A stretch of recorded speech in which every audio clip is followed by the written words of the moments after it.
Hey, this is John Wood, and I am speaking to you from East Rosebud Fly and Tackle in beautiful Billings, Montana.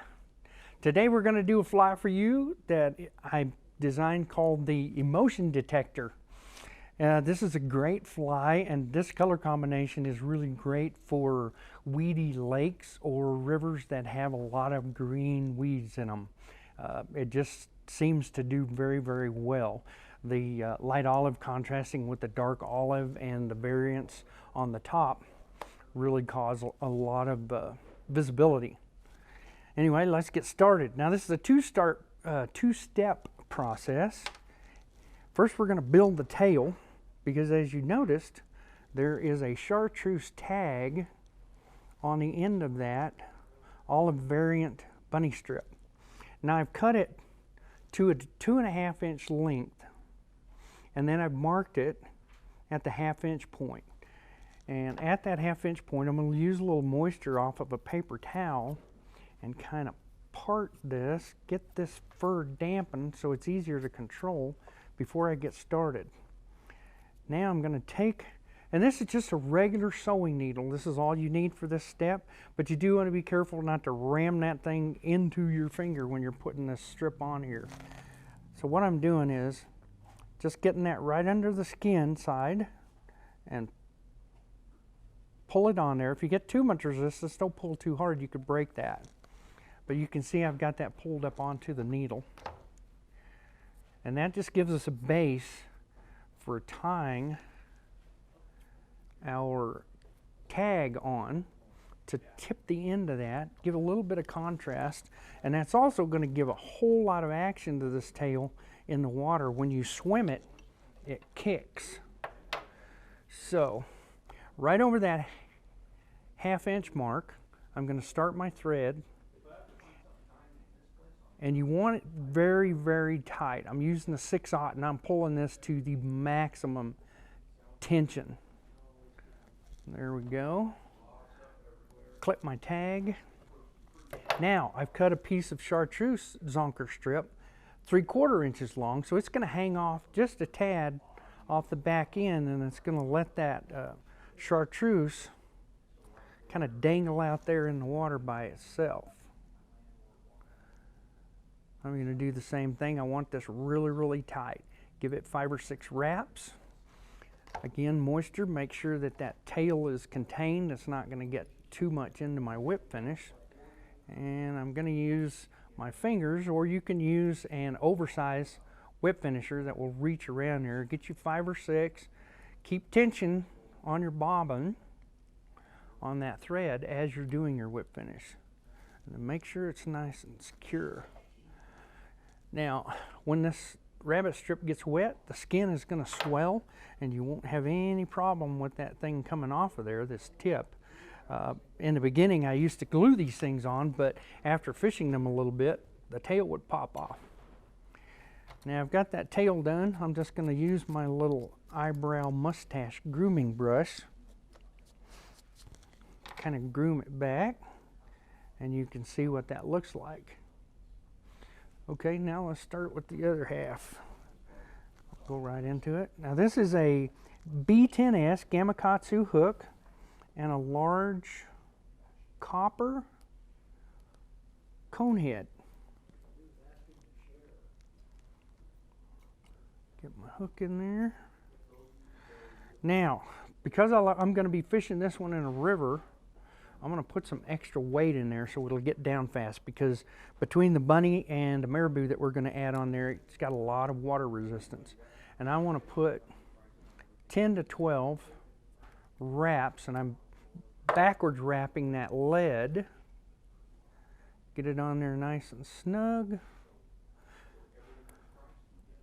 And then shove it all the way up into that cone head as far as it'll go. Now I've got my the olive 6/0 uni thread. Start the thread right behind that lead, and then kind of build a bump and press it against the back of the lead wraps to shove that and make sure it stays up into the cone head. So one of the problems you have with a fly that's got a bunny strip tail is the strip will flip around and foul in the gap of the hook. Now traditionally we'll use something like a loop of mono. Well, I wanted to add some flash in the back here, so what I've done is we take 4 or 5 strands of Krystal flash, in this case red because I want a good contrast. Let me get another one that's a little bit short on that one strand. I want them all to be the same length because we're going to build our loop with the Krystal flash. So that's going to serve 2 purposes. It's going to create our anti-foul loop, and it's going to add the flash under the tail. Even up those ends. I'm going to double that in half. And then even up the ends again, leaving as much length as possible. I want to tie that in where I've got a lot of length on it. So tie all those strands in, those doubled in strands, and you can see I've gone just a little bit around the bend of the hook. And then bring my thread right back up. And all of these strands are on the opposite side of the hook. Now I'm going to carefully just bring them around and put them on my side of the hook, and because of the twist in the Krystal flash, it's going to twist right here.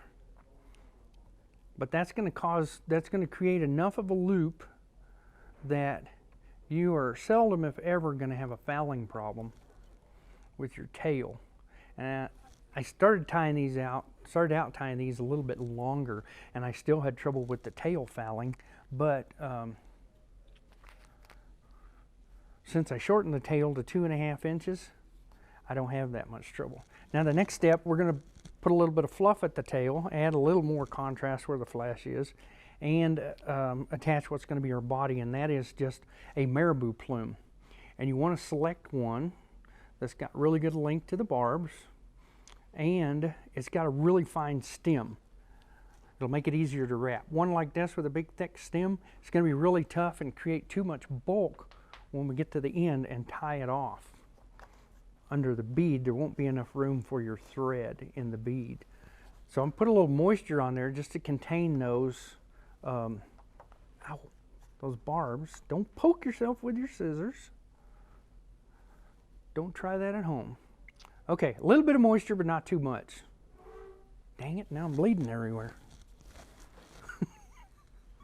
So I want about a 1/2 inch of that plume, and I'm going to set that. Now I'm up from where I tied the loop in, but not too much, about halfway between there and the bend of the hook. So I just want to get that in place with a few thread wraps. And I'm going to take my rabbit strip, I've dampened it a little bit and parted it so that the front end of the strip is lined up right with the bead, and the part is right over where I've tied in my marabou. Dampen it just a little bit more and keep that out of the way. And then I'm going to take 4 or 5 good wraps. Be careful not to get your marabou trapped around the eye of the hook, because it will, and then that'll create problems in a little bit. Now I've got that wrapped down secure, pull everything out of the way, and then just bring the thread to right up behind the cone. Now my marabou, I'm going to take it and grab it by the end of the quill and then twist it into a rope. Now you can see up towards the top, I am not trying to contain those barbs. I'm just letting them fly. Once I get that spun, I'm going to grab the tip of my quill with my hackle pliers, make that first wrap tight up against the Zonker strip, and then wrap it to the point to where the loose barbs start to contact the hook. And then when you get there, just brush those barbs back And what that's going to do is going to create a really nice full plume on the body of the fly and just give it a ton of movement. Once I get to the end, I'm just going to secure that with some thread wraps, get all my barbs out of the way, and wrap that in with some wraps in front and behind the marabou quill. Don't have to be real pretty about it. Again, I'm going to get a little bit of moisture off of my paper towel and brush those barbs out of the way. Be careful, don't get the point of that hook. And then part them right up on top. There we go. And every time you touch it, it takes the moisture out of the marabou. There we go. Now I'm going to pull that Zonker strip forward with everything out of the way and catch it right there, right behind the cone. And then I am going to wrap it in there really, really good. Make sure it's completely secured. You can put a little super glue or something on there if you want, but I don't really find that necessary because I've got so many thread wraps on there. Now I'm going to use my dubbing loop tool and create about a 3-inch long, maybe 4 dubbing loop. Wax that thing up a little bit with my dubbing wax. Don't worry about getting too much on there. You don't want it to be, you know, like big blobs, but do get a good substantial amount on there so it'll hold the dubbing that we're going to put in that loop. And try to keep your marabou contained with just a little bit of moisture. Don't need to put too much, just enough to kind of weight it and keep it back out of the way. Now what I'm using for my dubbing loop is an Arizona Simi-Seal. This is an olive. I'm going to pull it out in clumps and stick it into the dubbing loop and slide it toward the head of the fly. And I want this to be fairly substantial because I want that collar nice and thick. Once we get it twisted, I'm going to brush out the loose stuff and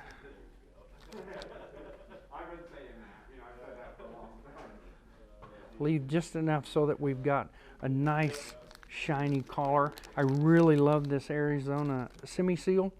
It's got such translucent, catches light, and it's got a ton of movement. So here's what we've got there. Spin that up. Try not to get too much marabou caught in it.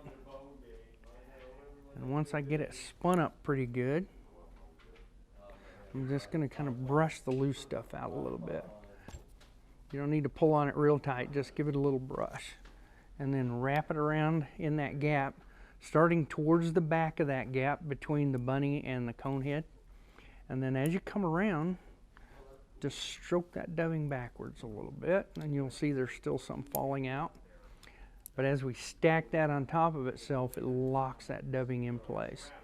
Once you get around to the end of it, twist your thread around your dubbing loop a couple of times, bring it up tight, and then just make a couple more wraps in front and behind, alternating. And that'll lock that dubbing loop in there for good. Then all that's left to do is whip finish the fly. If I can figure out how to do that. This is just one of those flies. So let's try that again. Whip finish that fly right behind the cone. You want to get it in there nice and tight behind the cone so that when you tighten up your whip finish, it actually slides up underneath the cone. Clip it, and there you have the Emotion Detector. Now this thing has caught trout, bass, steelhead, and even carp for me. It's been a really, really productive fly. Obviously you can change the colors, but this is my favorite color scheme, the olive on olive. There you go.